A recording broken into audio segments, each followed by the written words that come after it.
Hello viewers, welcome to Rachel Bangla BD. প্রথমে trouble chief Roman রেন্সের বিষয়ে কথা বলবো। আর আপনারা দেখেছেন মানডে নাইট রতে রোমান রেন্স মাইন্ড গেম খেলেছে সিএম পাঙ্কের সাথে।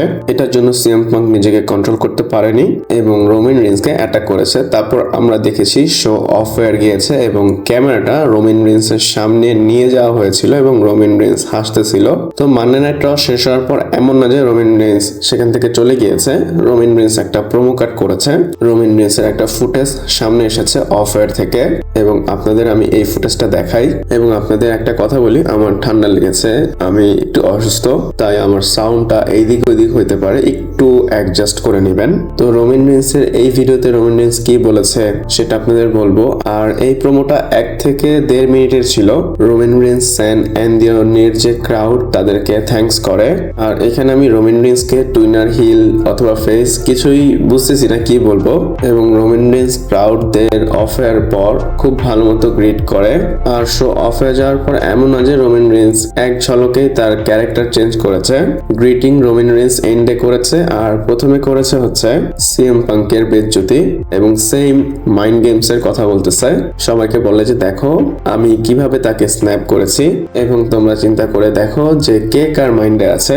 আর রেসেলমেনিয়াতে আমি কি করব জানো? তাকে রেসেলমেনিয়াতে বিট করব and he will apologise to my family. এবং রোমান রেন্স ক্লেম করেছে রেসেলমেনিয়াতে সে সিএম পাঙ্ককে সরি বলাবে। আর এমনিতে কিন্তু সিএম পাঙ্ক সরি বলেনি রোমান রেন্সকে। আর রোমান রেন্স অবশ্যই তার বাপকে নিয়ে এত কথা বলেছে, সরি তো বলাবেই। আর এখন অনেক টাইম আছে, দেখি সামনে গিয়ে এদের ফিউডটা কি হয়। এরপর ওবাফেমি এবং ব্রক লেসনারের বিষয়ে কথা বলবো। আর এদের সেগমেন্ট খুবই ক্রেজি নাম্বার ড্র করেছে। আপনারা সবাই জানেন মানডে নাইট রতে ওবাফেমি ডিস্ট্রয় করে দিয়েছে ব্রক লেসনারকে এবং সে এসে পাওয়ার বম হিট মেরেছে এবং তার বুকে পা রেখে রেসেলমেনিয়ার দিকে সাইন করেছে। আর চিন্তা করেন ওবাফেমি যেভাবে ট্রিট করেছে এভাবে কেউই তাকে ট্রিট করতে পারে না। তো আপনাদের দেখাই Brock Lesnar and Obafemi's segment from last night raw pulled up in over 61 million view gross across all of WWE's platform in just 12 hours. Brock the Draw Lesnar। আপনারা জানেন WWE এদের সেগমেন্ট আপলোড করেছে আলাদা আলাদা প্ল্যাটফর্মে, যেমন YouTube, Facebook, Twitter, ইনস্টাগ্রামে। সবকিছুকে যদি আপনি কম্বাইন করেন তো 12 ঘন্টার মধ্যে WWE সব প্ল্যাটফর্ম থেকে 71 মিলিয়ন ভিউ নিয়ে এসেছে। আর অবশ্যই এটা খুবই ক্রেজি নাম্বার। আর অবশ্যই এটা এক্সপেক্টেড ছিল, যদি কোনো ইনসাইড সুপারস্টারদের একজন আরেকজনের সামনে নিয়ে আসা হয় অবশ্যই এখানে ভিউ আসবে।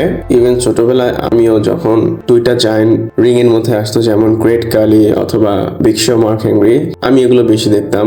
এখনো সবাই এগুলো দেখতে চায়। ব্রক লেসনার, ওবাফেমি ওই ক্যাটাগরিতেই পড়ে। এছাড়াও সেকেন্ড আরো একটা রিজন বলি, ওবাফেমি এমন কে যে কিনা এসে ব্রক লেসনারকে এভাবে ডিস্ট্রয় করলো।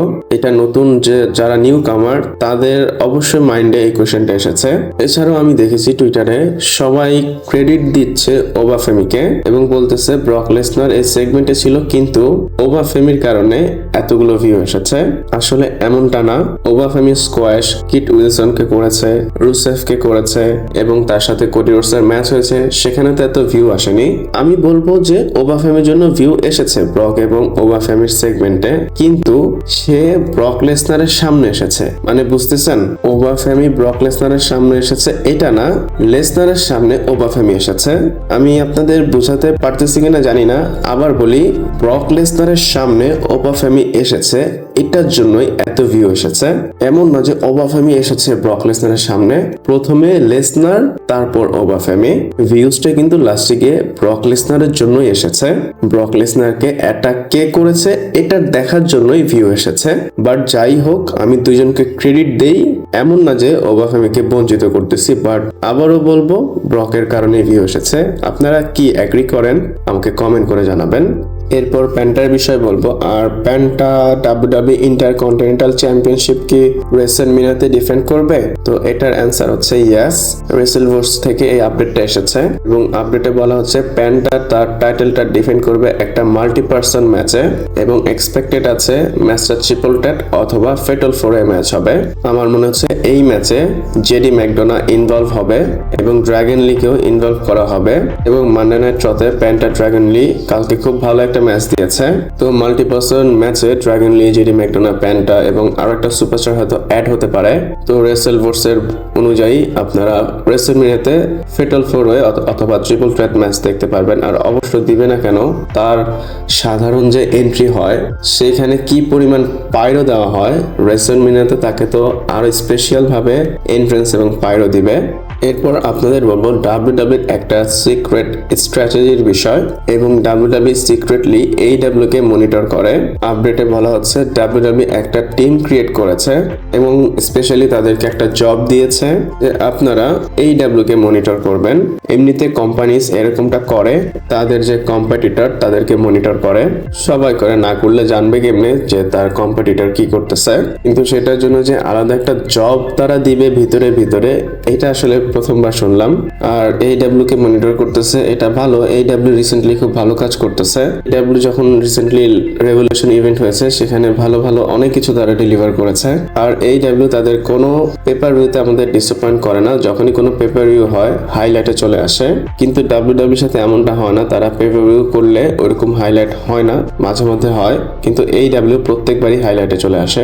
এরপর আরো একটা জিনিস বলবো, আমি বলতে ভুলে গিয়েছি, আর এটা হচ্ছে ওবাফেমির বিষয়।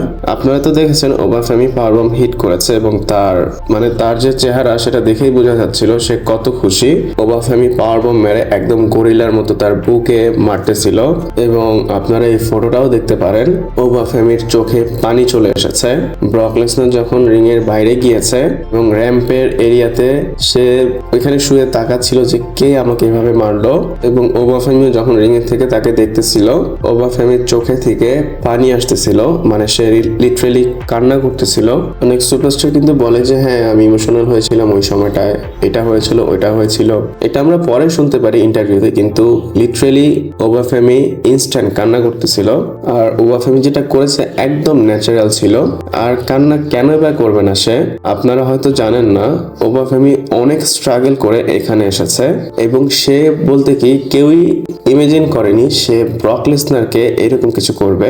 এবং একটা জিনিস বলবো, প্রায় 90 থেকে 95% লোক এগ্রি করতেছে যে ব্রক লেসনারের সাথে যেটা হয়েছে ঠিক হয়েছে, মানে ওবাফেমিকে যেভাবে বুক করেছে একদম পারফেক্ট। নর্মালি কোনো সুপারস্টার যদি ব্রক লেসনারকে স্কোয়াশ করে সবাই ওই সুপারস্টারটার এগেনস্টে চলে যায় এবং সবাই ব্রক লেসনারের সাপোর্টে গিয়ে বলে ব্রক লেসনারকে খারাপভাবে বুক করেছে। বাট এবার এমনটা দেখা যাচ্ছে না। আর ওবাফেমি অবশ্যই বিলিভেবল এবং দেখেও মনে হয় যে ব্রক লেসনারের সাথে মানে নেক্সট ব্রক লেসনার যদি কেউ হয় সেটা ওবাফেমি হতে পারে এবং ওবাফেমি খুব ভালো জব করেছে। তার এইজও কম, ডাব্লিউডাব্লিউ তাকে নেক্সট ব্রক লেসনার বানাবে।